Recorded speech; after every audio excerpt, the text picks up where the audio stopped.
Hello guys, ngayong araw na to magluluto tayo ng spinach soup with century egg and salted egg. Ihahanda ko muna ito. Babalatan ko muna ang mga itlog na maalat at itlog na hindi maalat. Ngayon guys, hindi ko lang ipapakita yung aking background kasi nga nandyan yung aking special na alaga. At yan guys, binabalatan ko na yung salted egg. Medyo juicy kasi siya. Ngayon guys, nabalatan na siya. Hihiwa-hiwain natin siya ng cubes para hindi masyadong anong tawag doon? Mapusak. Tama. Mas mash ang kanyang meat sa paggigisa mamaya kasi gigisahin natin yan. Mamaya ipapakita natin kung paano natin lulutuin ang ating spinach soup with 2 eggs. Ayan na guys, handa na yan. Ngayon naman, kailangan ko ng bawang. Babalatan natin yung bawang buo, hindi natin i-chop or slice. Buo siya. Buo siyang gagamitin sa pagigisa ng ating soup.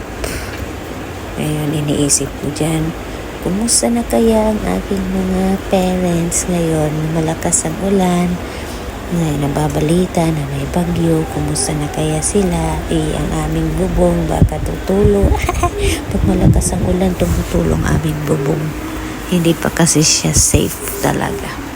And guys, ipagpapatuloy natin. Iyan yung alaga ko. Ang kulit dyan. Sobra. Pabalik-balik sa kusina. Inaano niya yung flame. Naglalaro siya ng apoy. Gusto niya yung papatayin niya yung gas range, tapos bubuksan ng malakas ang flame. Sobrang makulit yan. Hindi ko na lang pinapansin.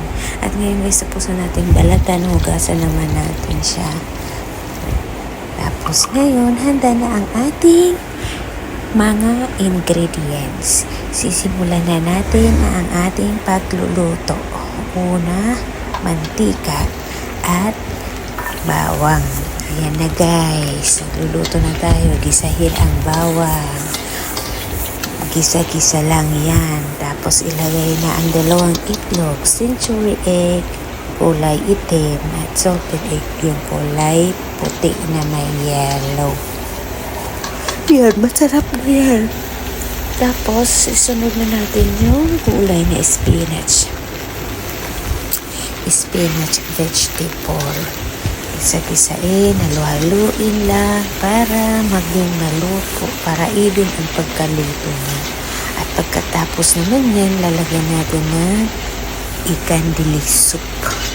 Ito na ang ikan dilis soup niya. Guys, inigisa-gisa ko pa. Andito na yung ating soup. Ihahalo natin ito doon sa ating gulay. Kasi gumagawa tayo ng spinach soup with 2 eggs.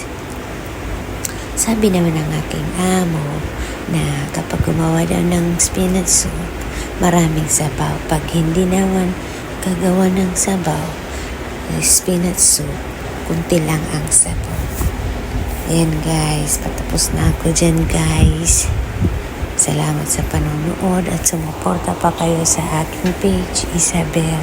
Sana marami pang mga followers dumating at sumuporta sa aking page. Salamat guys sa aking panonood ng aking videos at nakikinig sa aking voice over.